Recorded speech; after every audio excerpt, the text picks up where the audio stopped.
Hi guys.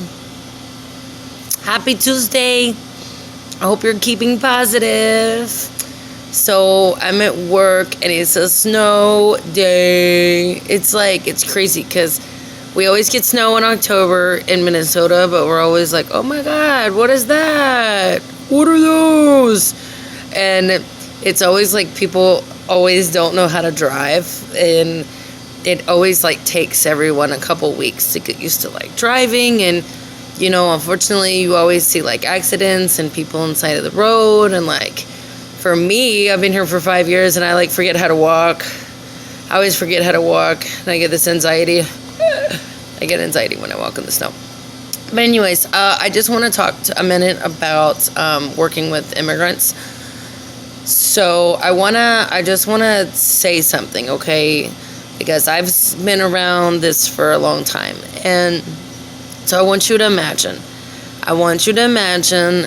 that you're going on a trip and that you're only bringing what you can fit in a backpack. You're only taking what you can fit in a backpack, right?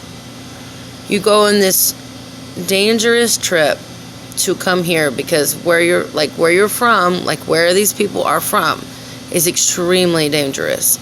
Extremely. And then once you get to the point of like 13, 14, you get a lot of pressure for gangs. You get a lot of pressure for criminal activity. So like schooling, and like I don't know if you guys know this, but like so a lot of countries is like Latino countries is that elementary school is free. Like everyone goes to elementary school. But after that, if you don't have money, if your parents can't afford, to send you to school, you have to work. So you have to work at 10 years old.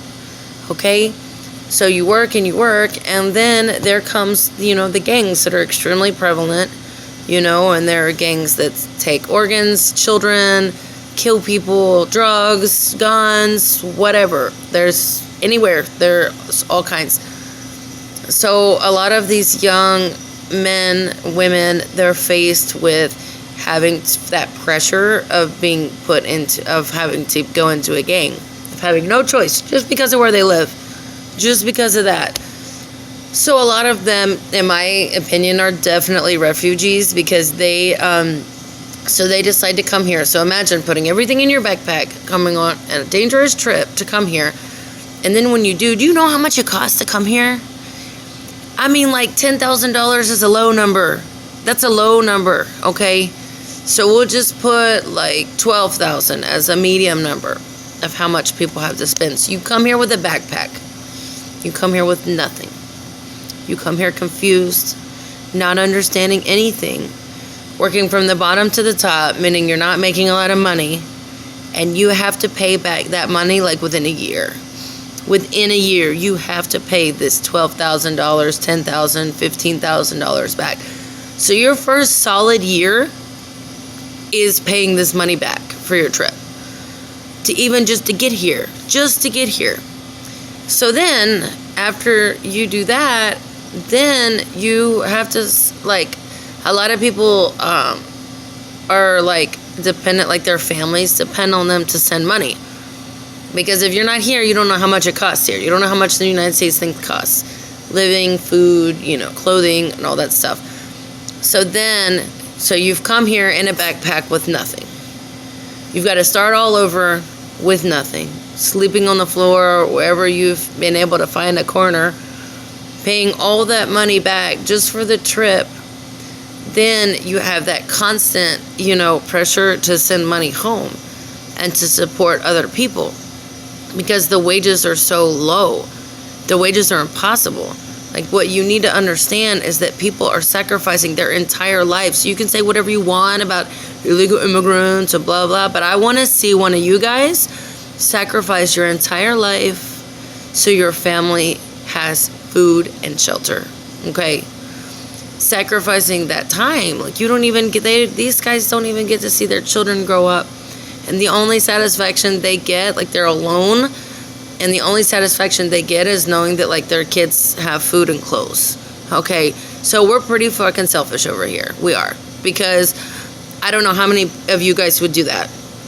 So, I've seen a lot of people that spend 20 years over here, and they don't have anything. They have nothing. because they have just sent all their money over there and they're just worried about other people and trying to take care of other people. So I would like to see one of us do that. I would like to see us just put yourself in a backpack, pay 15 grand to come over here, sleep on a floor, start over, and then have constant, like struggle to, like, you make money, a little bit of money, and then you send it all, and then you have nothing. And that routine, that sacrifice of time and life, and seeing your family in the events and parties, and your kids growing up and you're not able to be there, is something that I think we should all think about before we start running our mouth, about people that are here, whether they're here without permission or not. They're here because they feel like it's their best option, because the currency rate is like crazy different too, so you can do so much more here with like wages, and then when you send the money over there, like, it's a lot better. So I just wanted to, and I've seen this for years, so I'm not talking out of my ass. I know what I'm talking about.